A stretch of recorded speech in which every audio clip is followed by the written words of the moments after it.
众仙门弟子听令，此乃龙宫之事，与我们无关，统统退后。退。全员听令，再上两队。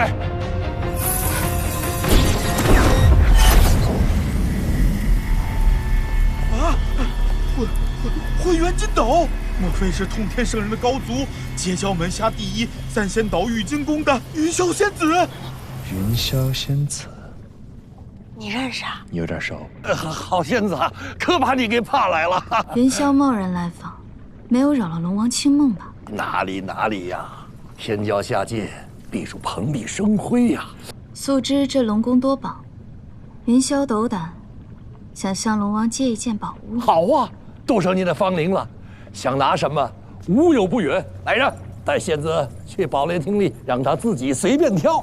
可我要借的宝物，恐怕不在这里。 这仙子想要借何物啊？定海神针。定海神针？什么？你放肆！那定海神针乃是我东海河宫之宝，岂容你说借就借啊？佳儿，干嘛发那么大火啊？仙子既然开了尊口，想必是势在必得了。只是这自古啊，善欲者追，善勇者逆。仙子，你可要三思啊！ 云霄向来狂悖，专爱逆浪之情。明日仙子既要，小王便给，只是请仙子再宽限一夜。这秘宝清洞需要斋戒沐浴，告慰祖宗。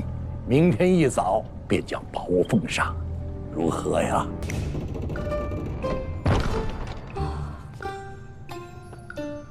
哇塞，哇！ 我来了！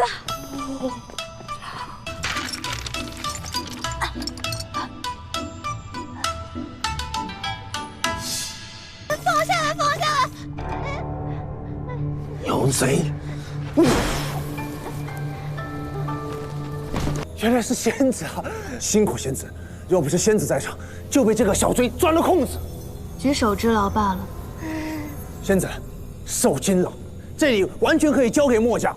我有80种方法弄死他，我来。我今晚就住在这里。那仙子自便啊，自便。定海神针，果然在此。啊，定海神针不是龙王已经拱手相让了？我若是真的信他，何必在宝莲厅等你？若此图是真，要找到定海神针，必先找到海眼所在。那是什么？它是一种。 顶天立地的立柱，上击星宫，下镇海眼。虽然形状可以变成棍子、绣花针般大小，但也重达13500斤。就算整个龙宫的所有卫士都不能撼动它一分一毫。神针万年不曾现世，你见过它？算是见过。这第2个秘密啊，也算是我好心提醒你。定海神针因果巨大，它不该你受。 你也受不了，这你又怎会知道？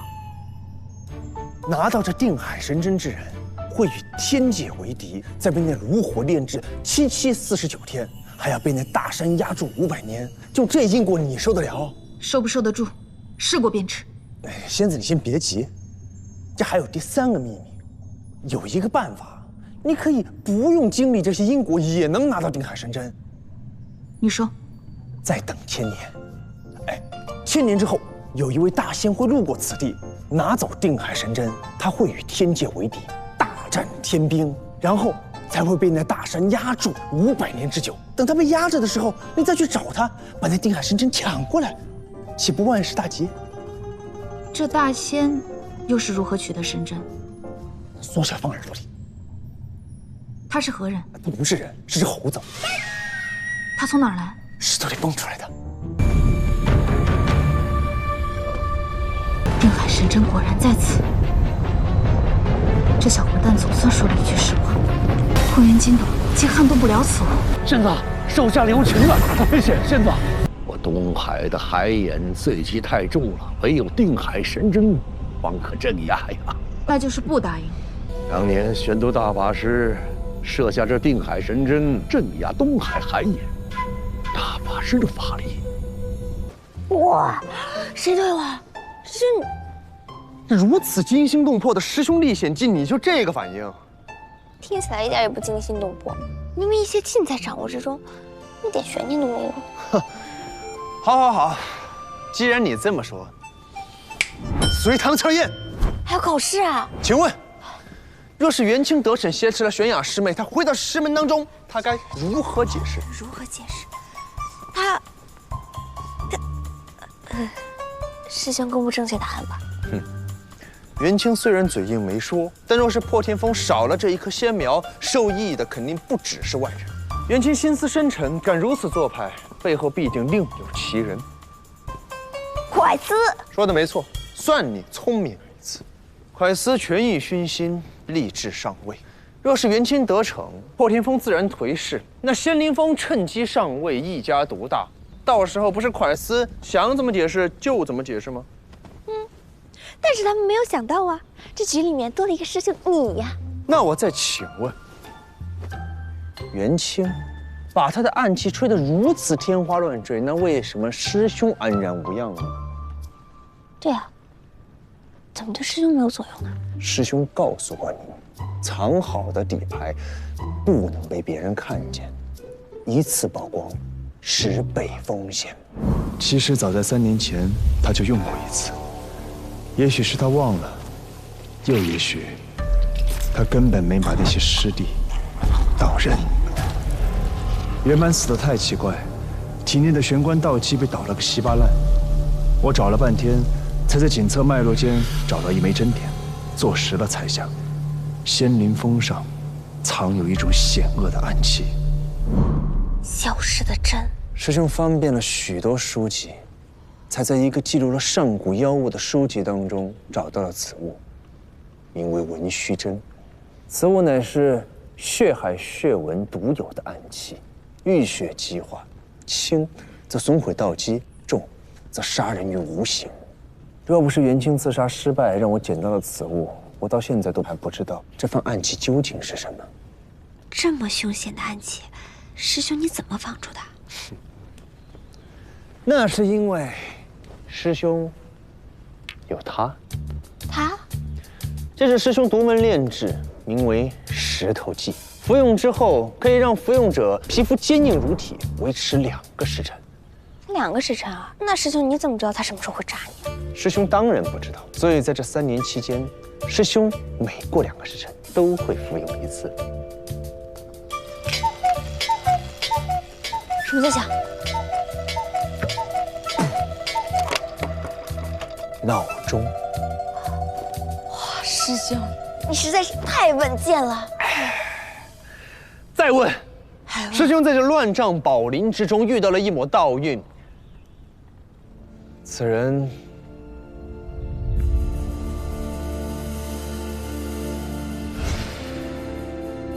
师兄，什么问题啊？师兄，什么问题？什么问题？问题没什么问题，不重要。现在重要的是这个。哦，哎，这摩天藤叶这么宝贝啊？你懂什么？那师兄可是花了几10年的求索，才明白了这个东西的妙用。妙啊！那师兄他用来做什么的？想抄经了？我刚刚就问一下嘛。500遍，去吧。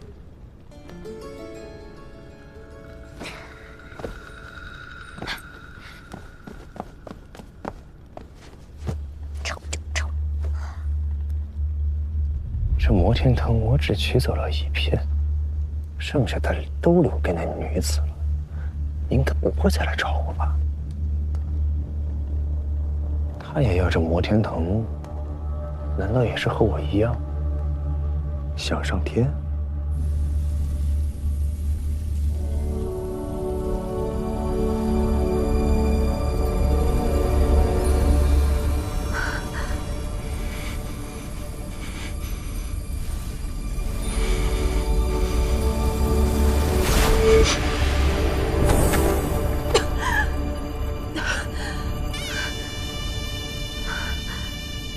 摩天藤能入地通天，竟只能到达9重天，却到不了这9天之上。我燃尽摩天藤，就不能再见你一面吗？你为何不敢见我？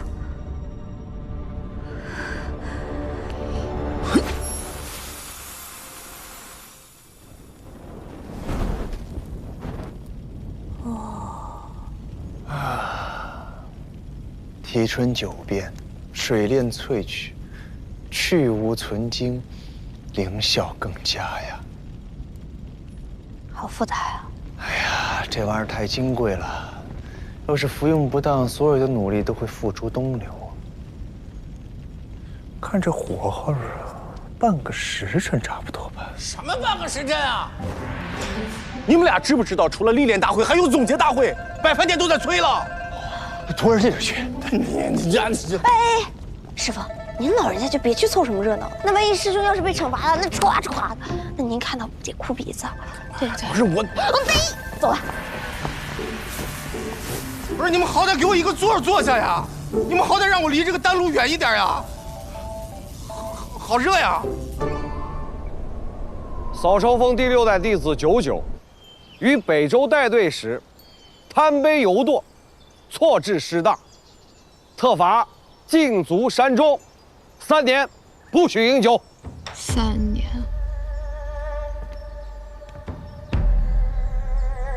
弟子认罚。喝酒误事了。原来这九巫师伯这么厉害啊！告诉你啊，这扫愁峰九子九巫师伯虽然排名第5，但却是最吃得开。这哪怕是在掌门闭关之前，也把许多药物都交给他处理。要是没有这番精干练达，怎么可能混得进长老席位呢？我之前一直以为他就是个到点收工的臭棋篓子。哼，这百凡殿乃是整个渡仙门的药物中枢，能掌管百凡殿，就等于是把这渡仙门800山头所有人的吃穿用度、功过赏罚，全都揽于一肩，出了任何差池都要完蛋。就这样，他还有时间陪我们下下臭棋，已经是很令人敬佩了。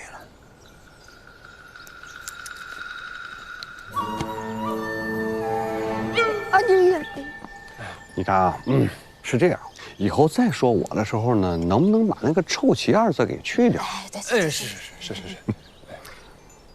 今天这一场啊，很难善罢甘休，你得做好思想准备啊。行了，快去吧。你刚才是不是也说我了？没有，没有。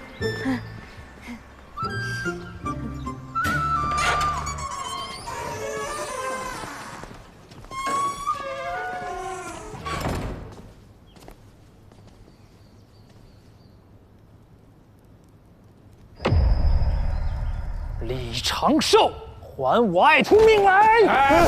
后学未尽，势单力薄，他怎么能挡得住你雷霆一击呢？力薄，我看他不止力大，反而邪得很呢。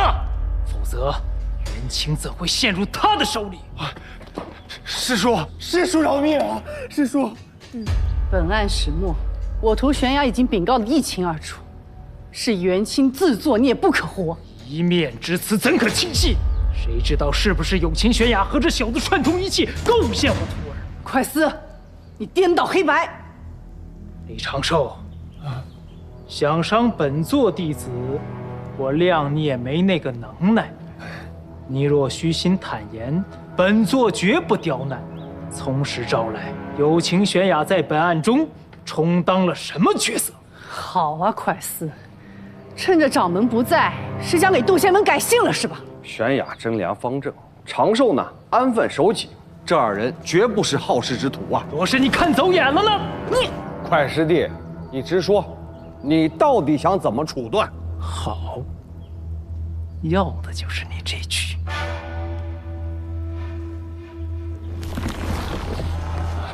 李长寿，敢试试这颗验心石吗？验心石已有100年不曾动用，莫不是要抽掉李长寿的记忆？对了，就是要让他剖白于人前，以正其私。师叔何至于此啊？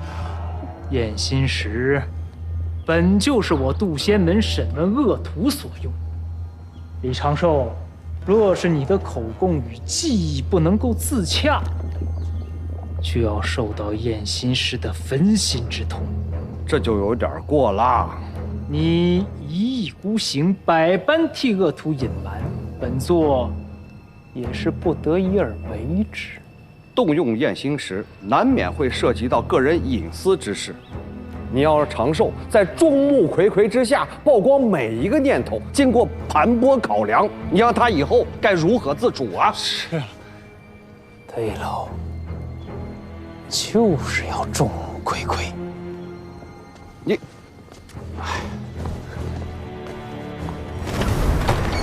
殿外弟子听着，一同见证，看看这小琼峰弟子究竟是什么货色。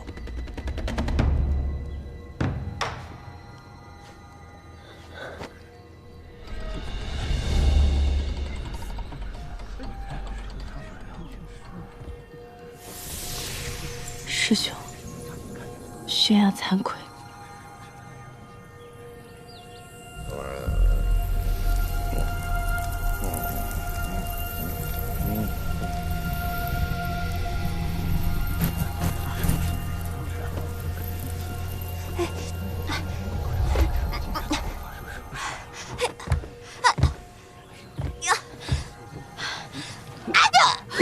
不传染，不传染。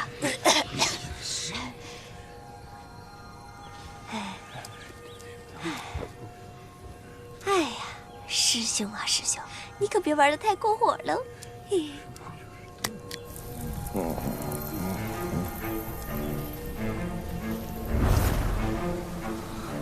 春天来了，又到了饿狼求偶的季节。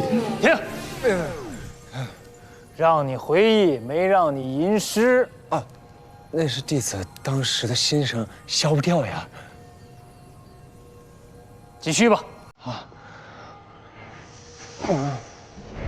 仙灵峰元清，我的完美师兄，他尊师重道。就算是我师父今日，也不过如此，早就没有任何利用价值了。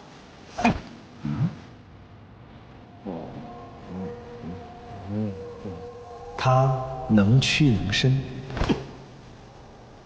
垂死挣扎。长寿师弟，求求你，求你救救我！他清心寡欲，男弟子逼奸女弟子未遂，与女弟子同归于尽，我父兄3代的宏愿啊！他敢做敢当，不错，宇文灵确实是我的同伙。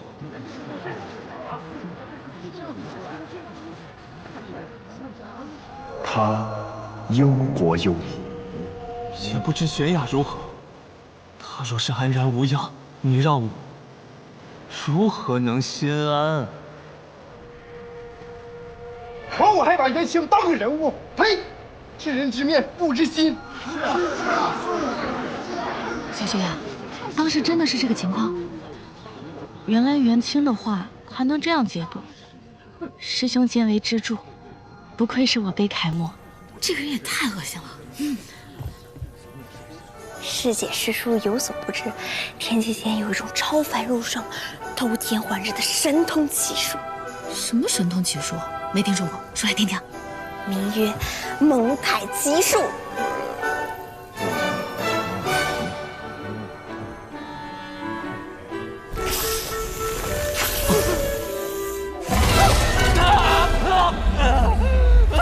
师弟，我师父有个秘密，不能被我带到棺材里，你想知道吗？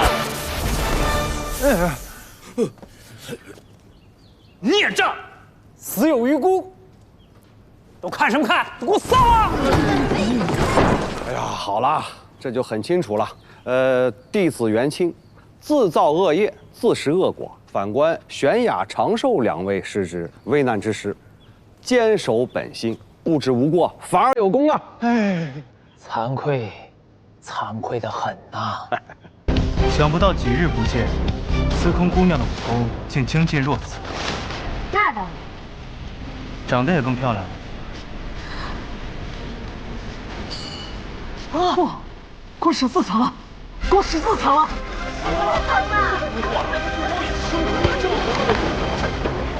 二位久等了，咱们这就继续吧。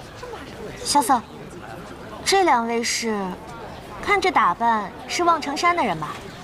偶遇而已，想请望城山的2位高人算一卦。望城山李凡松，见过司空姑娘。不知2位前来雪月城所为何事？那个，我们就是来看看，就是来看看。二位，咱们开始吧。见着，这是什么？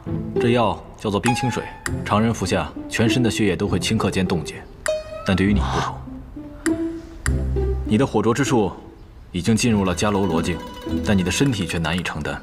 如果运功过久的话，恐伤及自身，而这冰清水便会护住你的心脉，延长火灼之术的时间。多谢师兄。哎，对了，师兄。这15层，可有什么建议？我建议你明天再来。明天？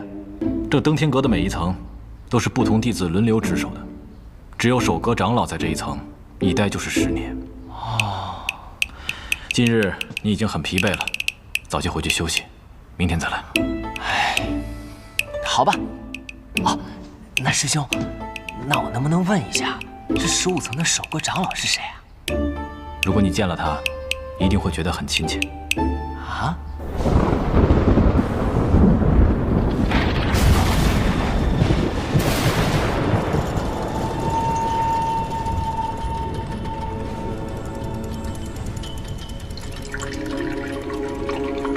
长相大剑今日竟有空来青天剑做客，真是难得呀！来。朝中那么多的达官显贵，都想拜访青天剑，却都未能见上国师一面。锦仙也怕吃了闭门羹，丢了颜面，所以才迟迟不来。长相大剑说笑了。国师，这里就是青天剑的星月阁吧？据说历代的剑圣都曾在此处观星象，测天下大事。不知国师可看出什么来了？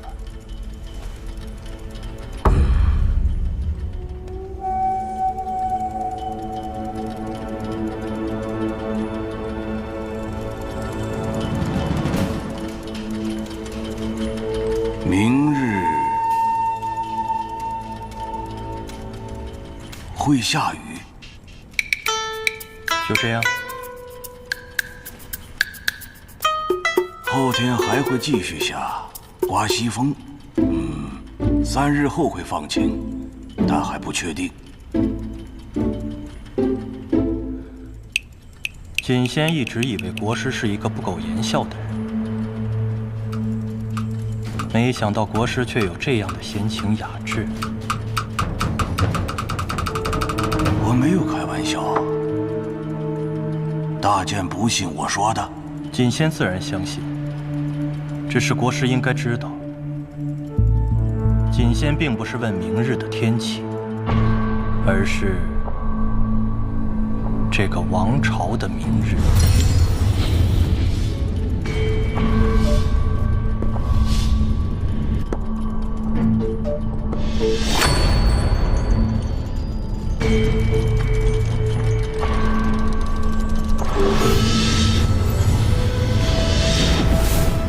王朝的明日，那是天道，天道不可妄言。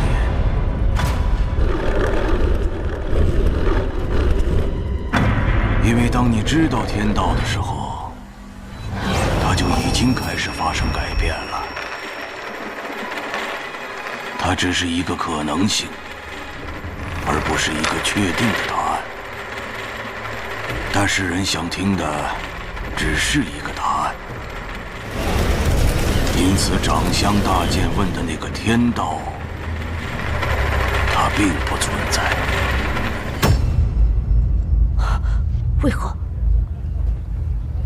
如今只剩2种卦象。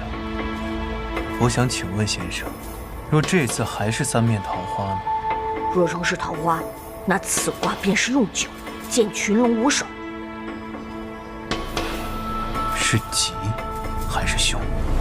大吉，天下共治，群龙无首。观望者时机一到，可一化龙，直飞9天。那若是桃木剑呢？大凶，龙死荒滩，血流3万里。好。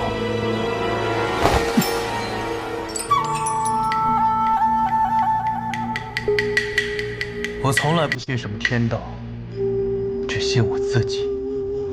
只是我心中还有一丝迟疑，觉得自己是不是该做一个决定，但是又没有勇气，所以才胆怯来求一求天道。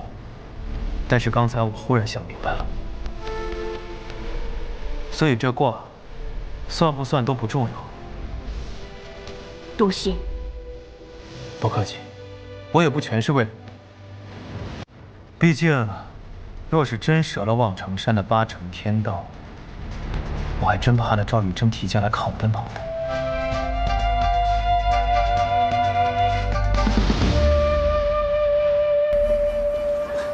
萧瑟，乾隆师姐，你怎么又下来了？我刚跟大师兄打完，他让我下来先休息，明儿再去。这么听来，你还赢了？惭愧，惭愧。雷无节，你这3脚猫的功夫怎么可能赢得过大师兄嘛？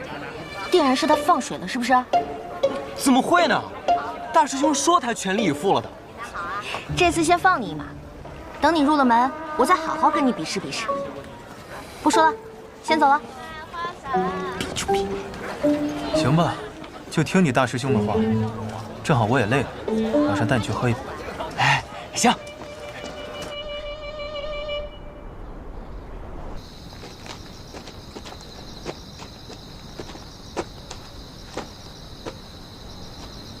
你怎么不走了？到了。到了。这儿啊？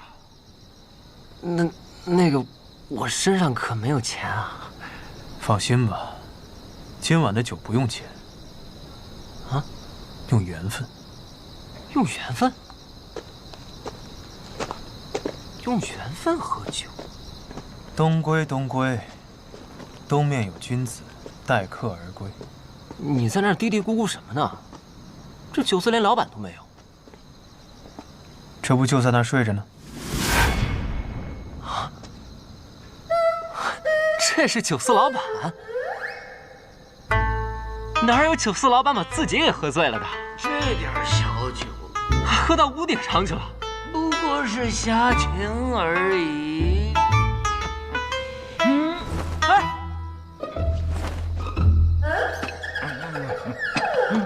哎，你站都站不稳了，还没喝醉呢。酒不醉人人自醉。我这位小兄弟想求饮一杯，不知今晚可有缘分？一醉年年今夜月，这酒与你们今夜有缘。既然有缘，此刻便求饮一杯。莫急，还差最后一抹月光。玉梦清虚贵此飘，一杯浊酒向天邀。何人能爱今宵月？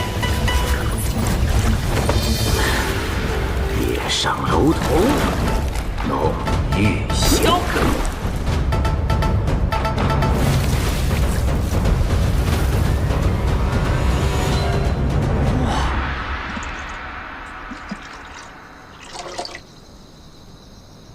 喝吧，这是最好的风花雪月。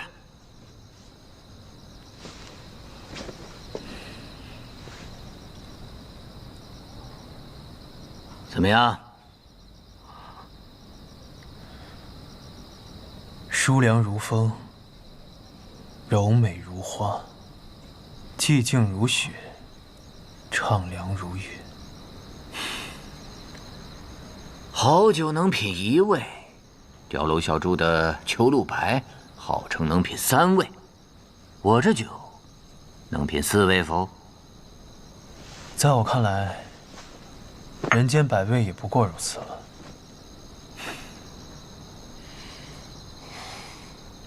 寂静如雪，畅凉如月，这酒水透着一股子小家子气。我不喜欢，我喜欢那种炽热如火的酒。不过嘛，你倒的倒啊，我就试试。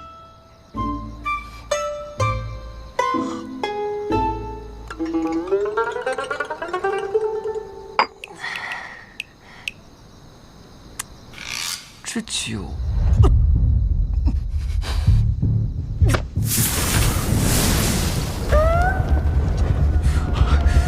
这怎么回事？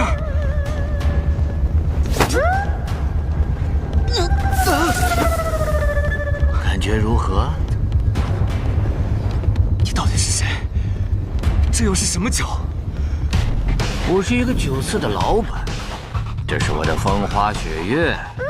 我现在问你，这第2碗，你还要不要喝？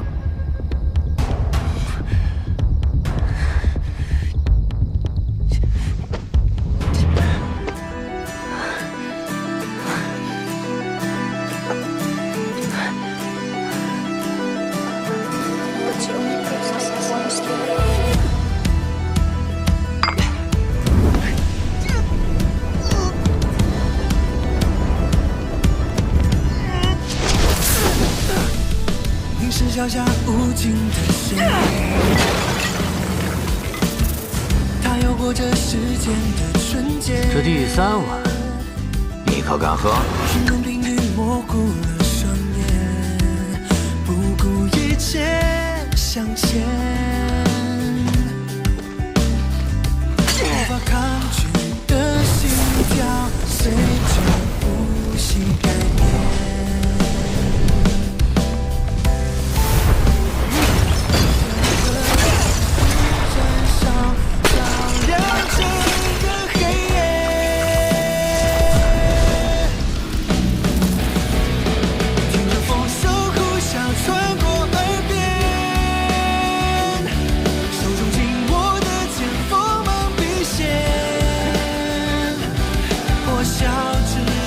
第4碗，你还要不要喝？这碗喝了，肯定会死。死的话，都不需要上那登天阁了，直接就登天了。给我！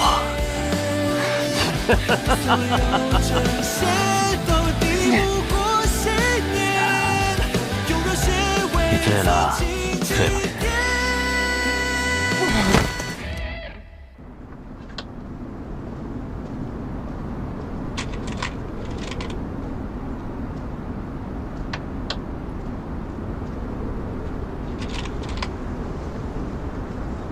那小家伙已经闯到10几层了，定是来寻你的。你不见见他吗？说不定是雷家让他来寻雷云鹤的。若是雷家派他来，他就拿着名次找我了，何必去闯登天阁呢？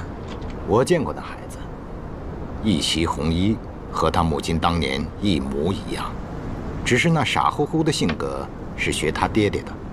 和你听说你等的那个人也入城了，你为何不去见他呀？你都不急，我自然不急。师兄呢？为何没跟你一起来？他呀，他为了酿他的孟婆汤，要去海外仙山去寻求他最后一味草药。哼，孟婆汤，过去的事情，他就那么想忘记吗？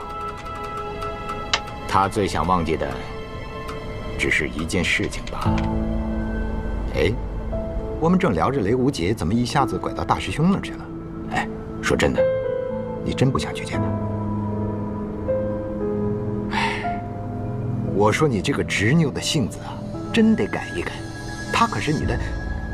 哎，罢了罢了，不提雷无节了。除了雷无节之外，还有一位你故人的弟子也来了。故人？望城山，赵玉珍。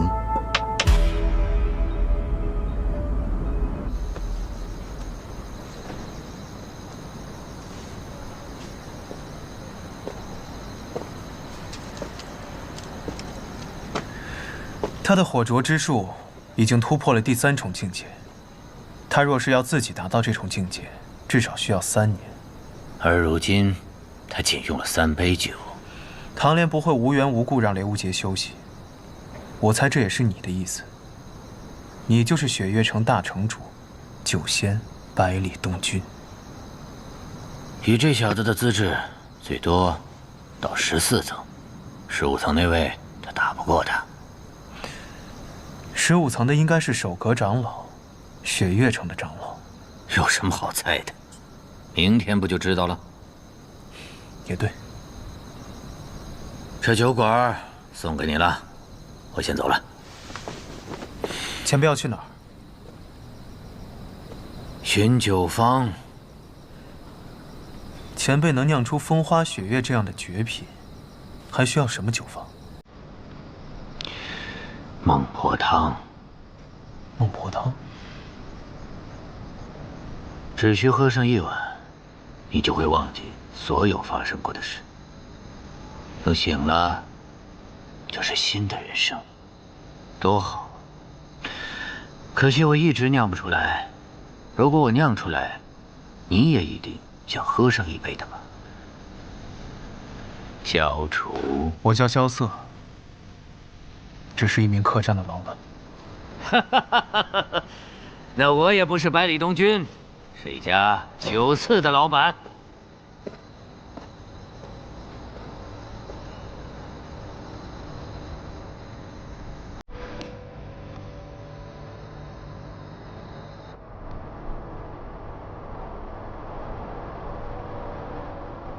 射箭的时候要放。 收回来，停止，收回来。姐姐，我不要了，我不要了，小七起来，小七最乖了，不哭了，不哭了，我们继续练好不好？那我们再站起来练一下好不好？真乖。15年了。 我还真是一个不称职的姐姐。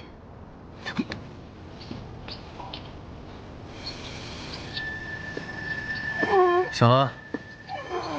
萧子，哎，那老板人呢？走了，寻酒坊去了。寻酒坊？他到底是什么人啊？你管那么多干嘛？人家助你连开3门火灼之术，你只需要记得他是一个高人，也是一个好人就够了。 哎，说得对，走，闯登那阁去。哎，吃个早饭再去吧。哎，也对，吃饱了才有力气嘛。走走走，走，吃早饭去。马上就要分道扬镳了，最后一顿早餐我请你。萧瑟，你这话说的就有点惆怅了。一点都不惆怅，只是这一趟回去又是那么遥远的路程，仔细想想。 竟然只是为了800两！你又来了，我去邓阁去了。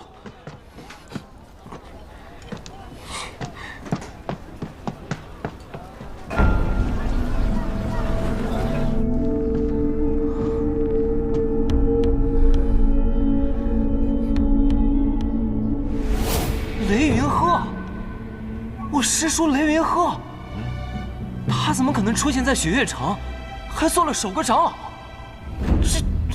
这件事儿，你们的门主雷千虎也是知道的，也曾派人多次请他回雷家，可雷长老对雷家的人却闭门不见。至于为何，等你见到他的时候，自然就知道了。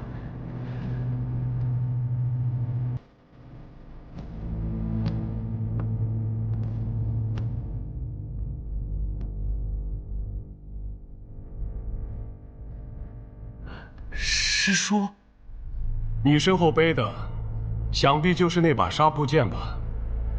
你是雷轰的弟子。晚辈雷无节，见过师叔。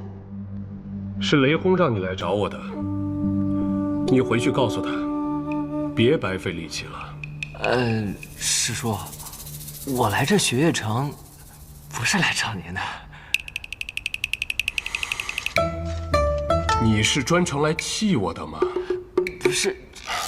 明白了，你是来见那个人的。好。哎，还望师叔成全。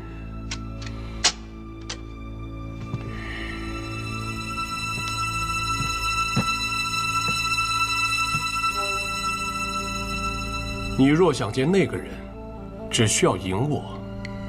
那，师叔得罪了。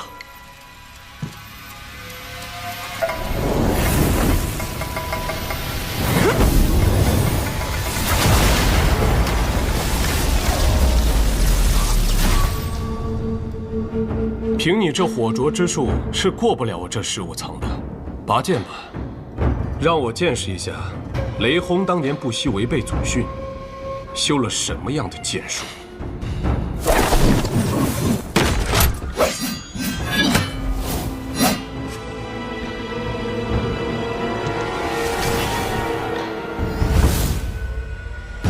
师叔，小心了！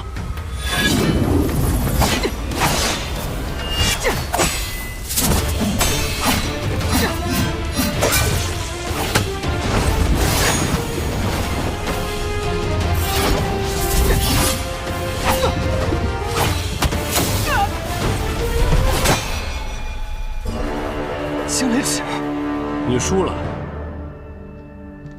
下阁去吧。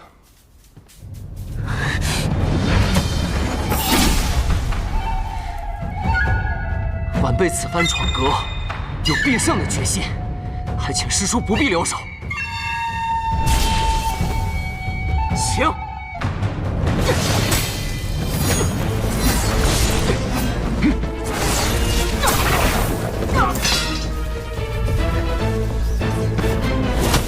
这小子不过区区金刚凡境，竟如此难缠。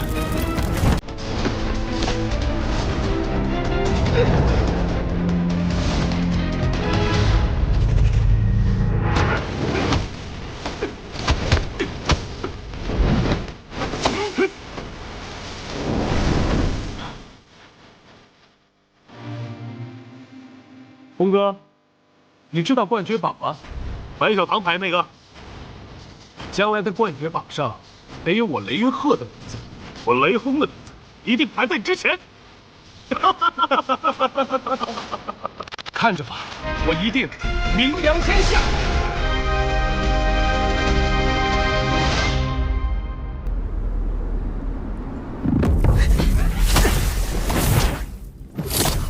你小子不要得寸进尺。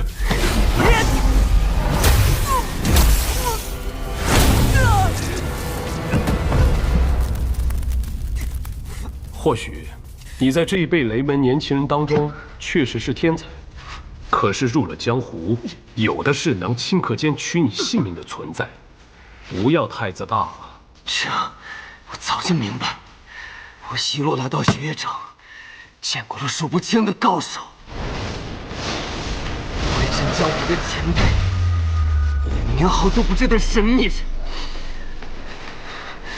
还有我的同辈。这令我难以望其项背的真正的天才，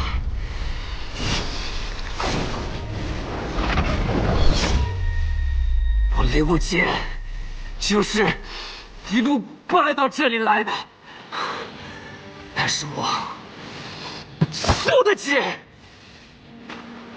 我相信，只要我还活着，总有一天我会赢回来的。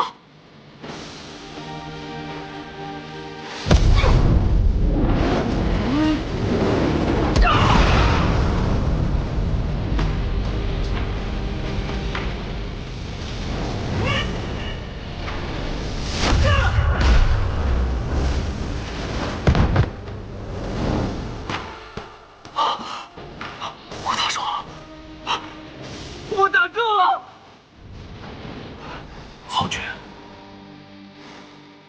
多谢。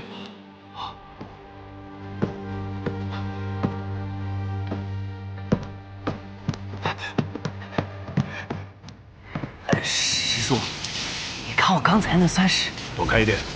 啊。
想不到，这15层的守河人竟然是雷云鹤。雷云鹤，他居然还活着！小师叔，雷云鹤很有名吗？怎么没听师门长辈提起过他？你们望城山的人自然是不愿意提起的。这雷云鹤当年可是号称9天惊雷撼乾坤，一指破空9万里，同雷梦莎、雷千虎、雷轰并称为雷门4杰。当年最出名的一战，便是打上了你们望城山。上山之后，他要挑战赵玉珍，一指截断上山道，2指掀翻乾坤殿。这第3指，则是对上了赵玉珍的青霄剑，却被一剑斩断了一条胳膊，从此销声匿迹，再也没有在江湖中出现过。传言他早就重伤而亡，没想到躲在雪月城。不过以他的武功，在雪月城当守阁长老，就算是剑仙要登阁也不容易啊。雷长老当年重伤，虽然保住了性命，可是武功境界却是一落千丈，如今只有自在地境的实力了。原来如此，不过看他现在的样子，应该是恢复了吧？若是恢复了，那你这好兄弟可就完蛋了。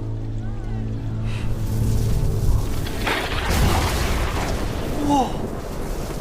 云鹤兄，恭喜你重入逍遥天境。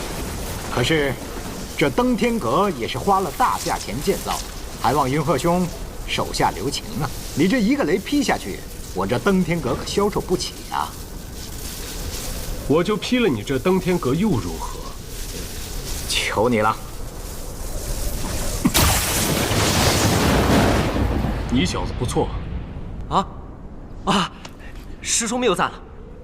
你想登上阁顶，然后带那个人去见你的师傅？哼，好，到时候我也去。啊，阿离，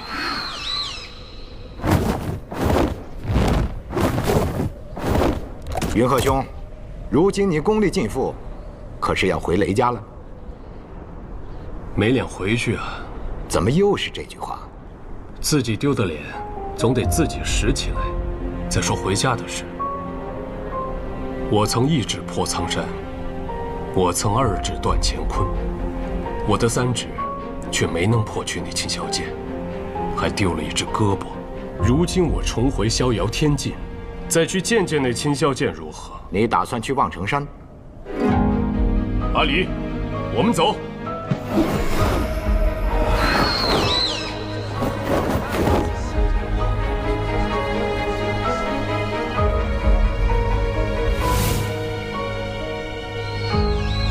当年我持枪站在阁顶，满城风雨化为一枪，可有此风采？一半都没有。唉，输了呀！世人皆称我为枪仙，可哪有呼风唤雨、乘云驾鹤来的有气势？枪仙前辈，雷无节小兄弟，你这是要去阁顶吗？我雷无节此番前来雪月城，就是为了求见雪月剑仙李寒一，还望羌仙前辈成全。知道了。接着，可别一下子就被打下来啊！不会的。阿爹，大师兄，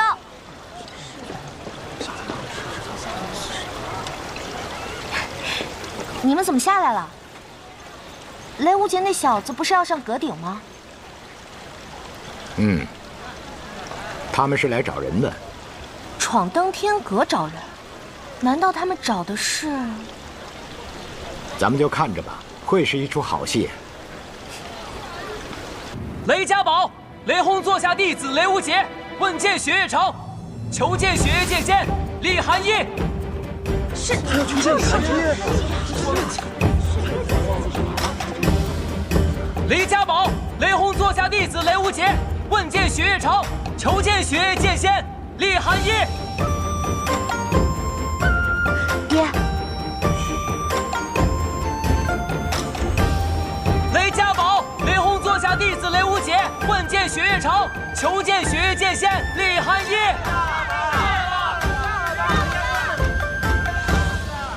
喊了半天，一个人影都没有，别喊了，没人理。真是有些尴尬。不管了，好不容易闯到这阁顶，一定要见了他。雷家宝，喊什么喊？吵死了！问剑雪月城，就凭你手里的这把杀猪剑，这是纱布剑。我现在已经来了，你出剑吧，让我看看，你到底有什么底气说出“问剑雪月城”这句话来？好。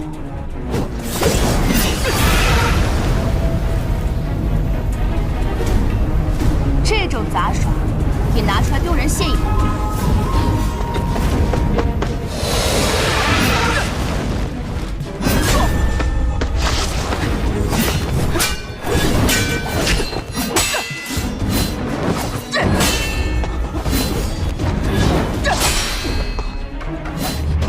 你的剑技橙子雷轰，大开大合，威力不俗，确实需要更扎实的基本功，不然就会破绽百出。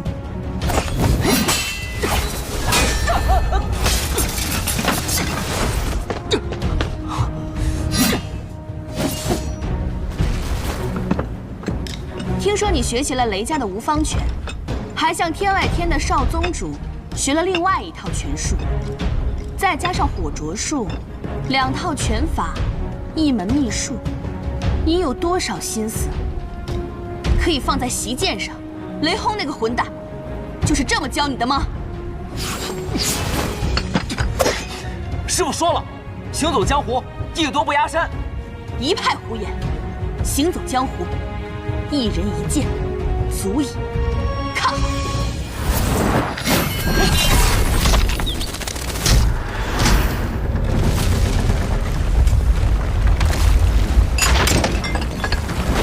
我的登天阁。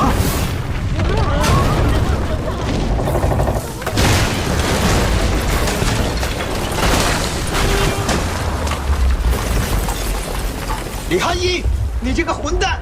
混蛋！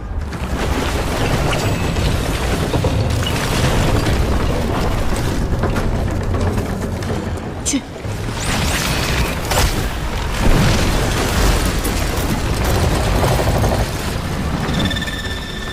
这就是剑仙一剑的威力。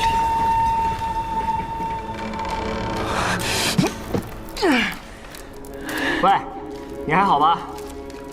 还好。你是？我叫李凡松，也是来闯登天阁的。哦，你好啊。哇，这就是剑仙一剑的威力，真是看得我起了一身鸡皮疙瘩，真想亲自接这一剑。会有机会的，我去了。问剑雪月剑仙李寒一，哎，这来闯阁的是我，你要问剑剑仙，得从第1层登起啊。望尘山赵玉珍门下弟子李凡松前来拜会雪月城，问剑雪月剑仙李寒一，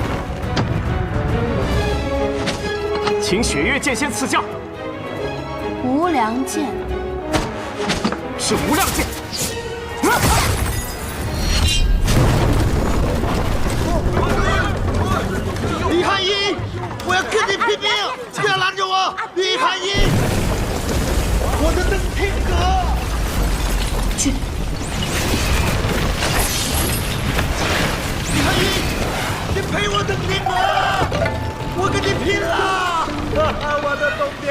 要钱了。李寒衣，你给我等着，我跟你没完！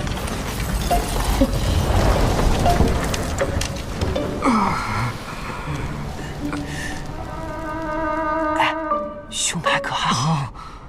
好疼！哎，打不过，是打不过。要不，哎，咱俩一起上。好啊，一起上。我